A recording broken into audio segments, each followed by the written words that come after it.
بسم اللہ الرحمن الرحیم۔ لیکن جو امام کے ساتھ آئے تھے وہ امام سے مانگنے نہیں آئے تھے، کچھ نہیں، انہیں کچھ نہیں چاہیے تھا۔ حتیٰ امام نے انہیں جنت دکھا دی تھی، جنت دکھا دی، بیعت اٹھا دی، کہا راضی بھی ہوں، چلے جاؤ۔ کوئی چھوڑ کر امام کو نہیں گیا۔ کیوں؟ کیونکہ ان کی جنت حسین ہے۔ اللہم صلی علی محمد۔ عزیزان محترم، خوب دین کو سمجھیں، یہ اتنی محنت دین کے لیے ہوئی ہے، دین کا درد سمجھیں، دین پر پریشان ہونا چاہیے آدمی کو۔ زندگی گزر جاتی ہے، انسان وضو کرنا صحیح نہیں سیکھتا، شرم آتی ہے، مولانا صاحب کسی سے پوچھیں گے شرم کی کیا بات ہے اس میں بھائی، قیامت میں کھڑے ہونے سے تو بہتر ہے ابھی شرمندہ ہو جاؤ۔ اور ویسے بھی جب کوئی چیز پوچھنے میں کیا شرم، آپ مجھ سے 100 سوال پوچھیں، مجھے سارے تھوڑی آتے، میں کوئی شرمندہ ہو جاؤں گا؟ بولوں گا نہیں آتے بھائی، پڑھ کے بتا دوں گا، کتاب سے بتا دوں گا، استاد سے پوچھ کے بتا دوں گا، اس میں شرم کی کیا بات ہے؟ بہت چیزیں نہیں آتی انسان کو۔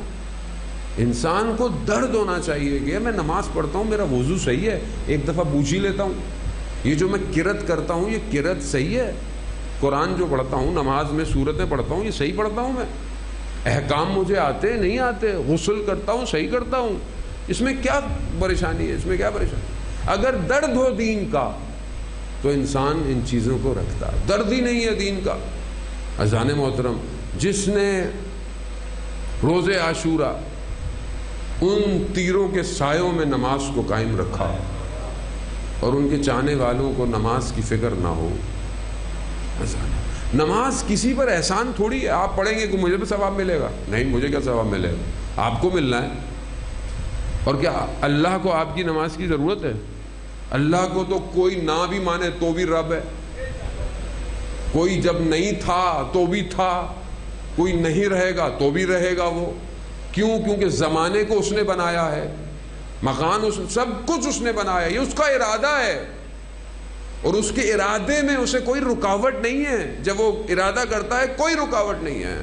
قرآن میں کہتا ہے کن فیکن، ہو جا، سب ہو گیا، اور سب ہو چکا ہے۔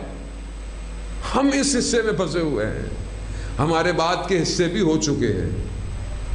جن کو نظر آ گیا انہوں نے بدن کے ٹکڑے کرا لیے، جن کو نظر آ گیا، حر علیہ السلام ہو گئے، حر کو نظر آ گیا، ادھر پیسے ملیں گے، عزت ظاہری ملے گی، ادھر پوسٹیں ملیں گی، مگر ادھر جاؤں گا تو سب کچھ ملے گا۔ حر کیا ملا، کیا ملا حر کو؟ آج تک حر علیہ السلام سے لوگ توسل کرتے، عرب جائیں جالی کو جناب حر کی پکڑ ہے۔ عالم دین کہتے ہیں میں مریض تھا، میرے بدن ہل نہیں سکتا تھا، میں دوستوں کے ساتھ گیا، مجھے وہ جناب حر کے مرقد پہ چھوڑ کر مزار پہ چھوڑ کے چلے گئے کہ واپس آئے، میں وہاں پڑا ہوا، ہل بھی نہیں پا رہا تھا صحیح طرح۔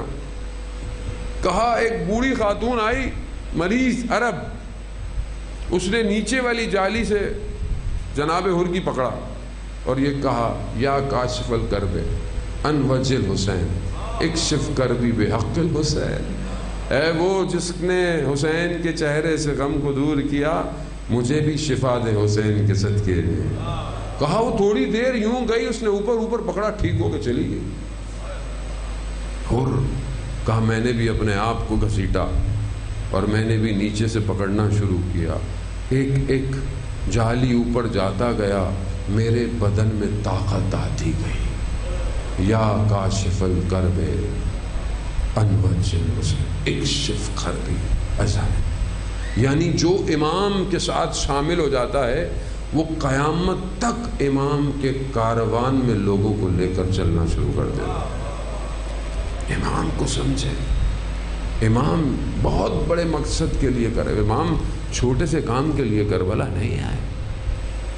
درد ہونا جوان بہت ضروری ہے، وقت کا امام بھی اسی کے پاس آئے گا جس کو درد ہوگا، درد، جو امام کو یاد کرتا ہوگا، تنہائی میں، خلوت میں، اکیلے میں، دوستوں میں بیٹھے. کوئی جوان جب عاشق ہو جاتا ہے تو کیسے پتہ چلتا ہے؟ حلیے سے. جب بیٹھتا ہے ہر وقت معشوق کی باتیں کرتا ہے، کہتا ہے یار بس کر دو بھائی، اتنا ہی کیا تھا، کیا اتنا ہی کیا تھا، نہیں ہو جائے گا، نہیں بس دیوانہ ہوا ہوتا ہے. میں یہ نہیں کہتا کہ اللہ کرے ہم ایسے ہوں، حقیقتاً تو ہمیں ایسے ہی ہونا چاہیے نا کہ ہمارے وجود سے امام کی یاد آئے، یاد آئے، انسان تڑپے ایسا کہ امام کو یاد کرے، امام سے باتیں کرے. ایسا نہیں. جب کوئی جوان خدا کی بارگاہ میں توبہ کرتا ہے، امام بھی اس سے محبت کرتے ہیں. اور امام ہر دور میں امام کے بندے درمیان میں ہمارے موجود رہتے ہیں، ہمیں پتہ نہیں ہوتا امام کے بندے کون. آیت اللہ شمس الدین اپنی کتاب میں بیان کرتے ہیں فرض کہ ایک شخص حج پہ جانے کے لیے اصفہان سے نکلا، تو جب کوفہ پہنچا تو اس کے پاس جو کچھ تھا وہ کھو گیا یا کوئی چوری کر کے لے گیا. اب مسجد سیلہ میں پریشان ہے، نہ پیچھے جا سکتا ہے نہ آگے جا سکتا ہے، کچھ نہیں، اداس ہے. امام کو پکارا اس نے. مسجد سیلہ آپ جانتے نا، امام زمانہ سے منسوب مسجد ہے. پکارا، چلنا شروع کیا. مسجد کوفہ قریب ہی ہے، مسجد کوفہ مسجد سیلہ سے. اداس چل رہا ہے. اچانک سے دیکھا برابر میں امام کی سواری آ گئی، پہچان گیا. امام نے پوچھا کیا پریشانی ہے، چہرے سے پریشان لگتے ہو. اب اندر سے بولا اب یہ کوئی بات ہے میں امام سے کروں؟ کہا نہیں مولا کوئی پریشانی نہیں ہے. امام نے کہا نہیں پریشانی ہے. کہا مولا ایسا ایسا ہو گیا ہے، مال کھو گیا ہے، ابھی آگے بھی نہیں جا سکتا پیچھے. تو امام نے اس وقت ایک آواز دی، ہالو. تو اچانک سے ایک گھوڑے دار نمودار ہوا اور امام نے اسے کہا کہ اس کا مال لا دو اور اس کو حج پہ لے جاؤ. اب وہ تاجر کہتا ہے جیسے ہی میں نے اس گھوڑے والے کو دیکھا، کہا یہ تو اصفہان کے بازار میں وہ جو شخص چوکیداری کرتا ہے یہ تو وہ لگ رہا ہے. لیکن ہمت نہیں ہوئی کہ میں کیسے کہوں کہ یہ وہ ہے.